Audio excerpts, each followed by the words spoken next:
Okay, picking up where we left off on page 136, we're talking about RAD. And the requirements planning piece, which is the piece we're talking about right this second. The team agrees on the business needs, the project scope, the constraints, the system requirements.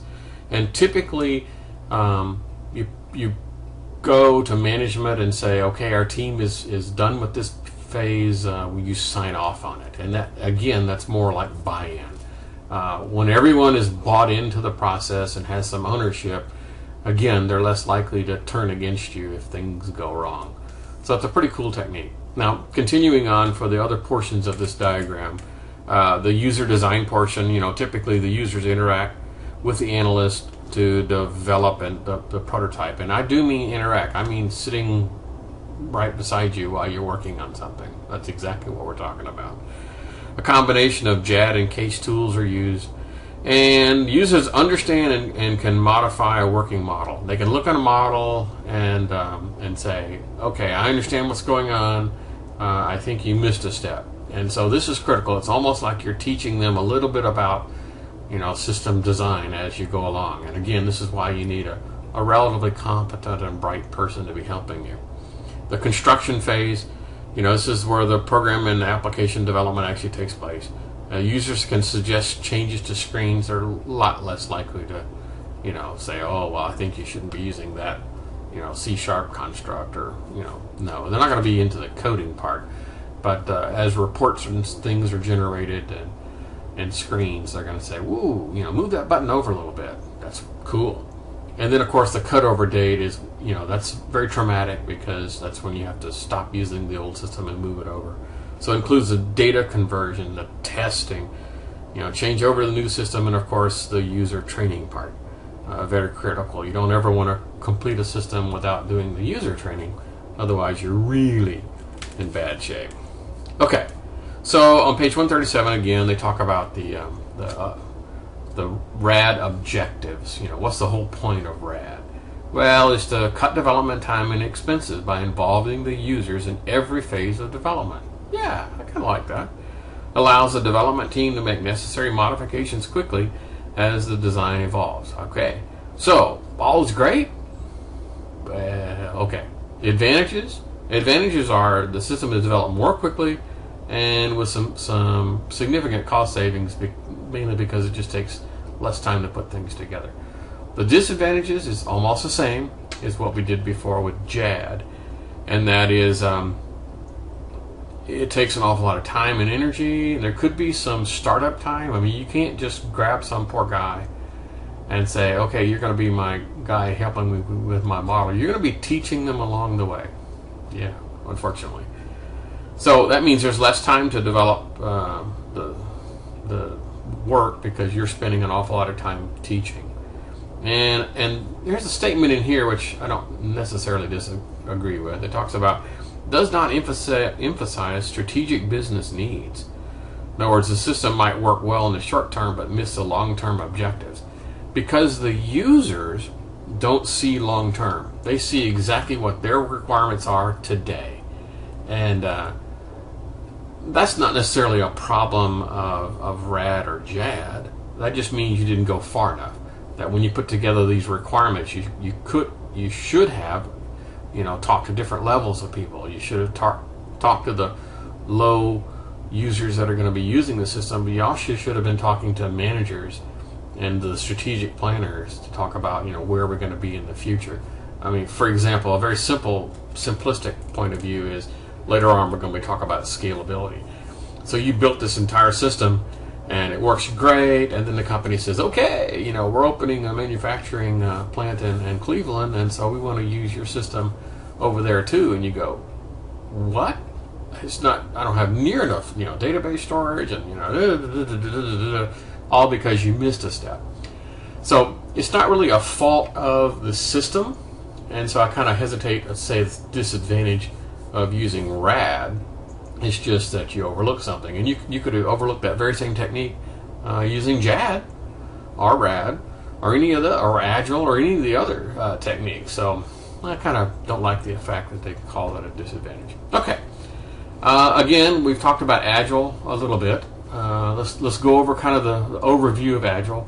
It attempts to develop a system incrementally by building a series of prototypes and constantly adjusting them to meet the new needs. It requires developers to revise, extend, and merge earlier versions into the final product. In fact, one of the things that's kind of strange about Agile is you may be going down a path and somebody says, well, I think you need to do such and such. And you say, well, maybe, maybe not. Well, you fork the development. And so people continue working on this branch of the tree and then working on this branch. And this branch might die out. You might find out that idea sucked. And so, boop, it goes away. Or the branches merge back into the tree. And there's an awful lot of software that helps you do precisely that during the actual coding part. So you're in the middle of coding a project and you fork the project, and then you can use these really cool specialized tools that allow you to merge the forks of the tree back together again. Pretty cool tool. I would never try to do that without the tools. Okay. Back to what we're talking about. So it emphasizes this continuous feedback, and each incremental step is affected by what was learned in the prior step.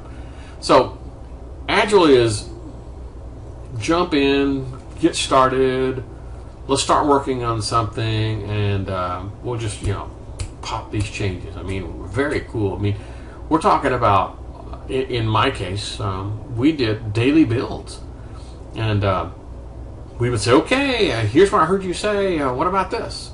And we would, fork, somebody will say, well, have you tried such and such? And you go, no, well, let's give it a whirl, see what it works. So rather than do an awful lot of research to see if that's a good idea or a bad idea, jump in, try it, see how it works. And if it doesn't work, no big deal. Now, as you can probably imagine right off the bat, of course, we haven't even got to the advantages and disadvantages, or that could be a problem. Okay, I'm going to skip the talk about Scrum there. It's mildly amusing. Okay, on page 138, we do talk about advantages and disadvantages. So it is very flexible and efficient in dealing with change. Now, I will tell you that if you're developing something that's designed to be leading edge, like you're a high-tech company and you're putting together something and you want to show off as a showcase for your abilities as a designer. You want to have the latest and greatest technologies, and you want it to be super cool.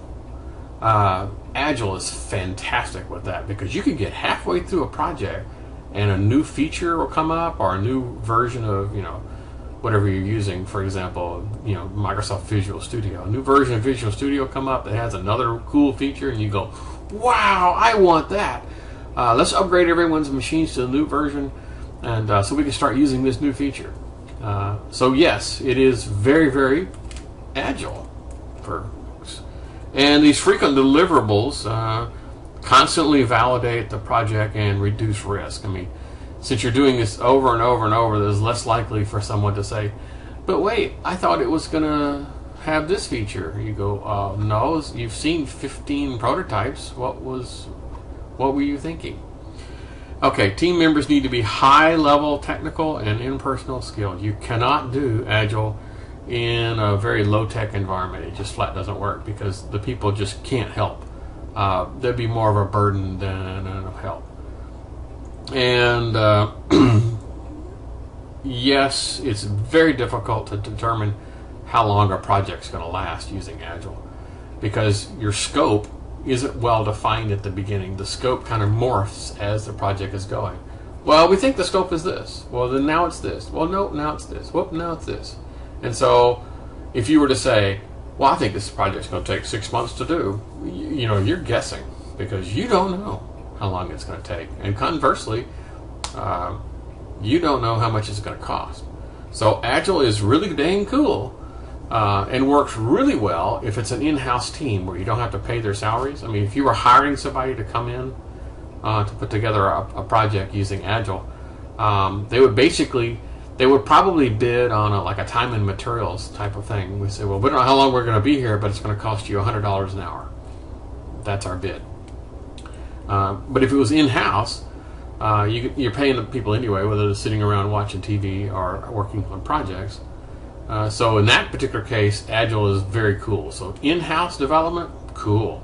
Works really well. If you're contracting for a third party to come in to do Agile development for you, you better have a deep pocketbook and be able to just pay the bill, because you'd be hard pressed to say how much that project is going to cost.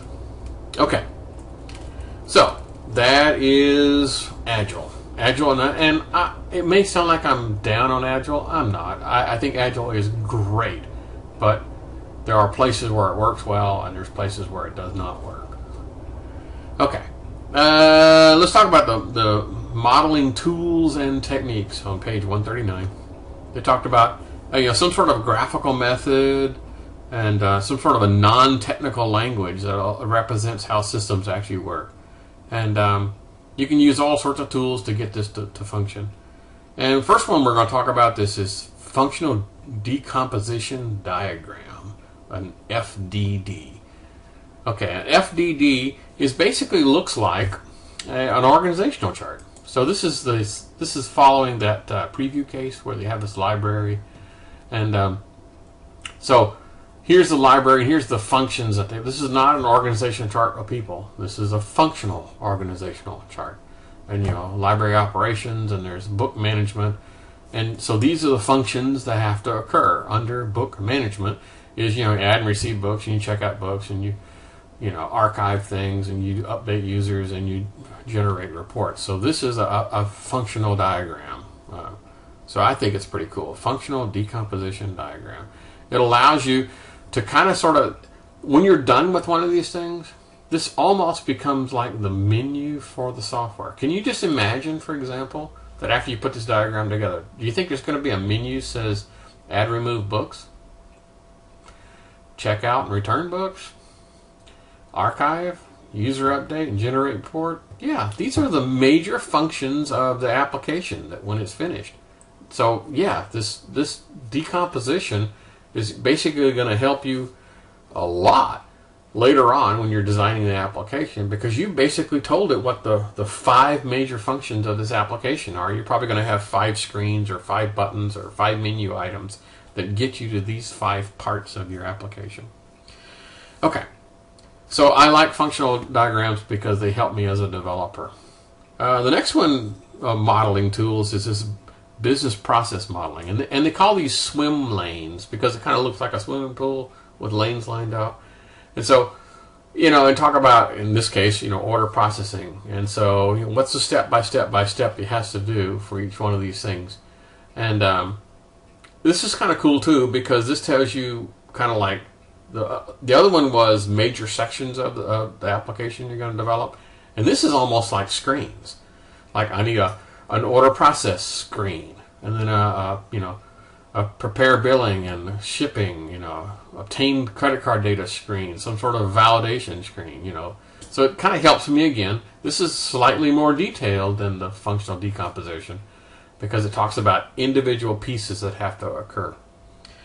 And then last one is the one, well, not last, but the next one is the one that's a little bit more complex.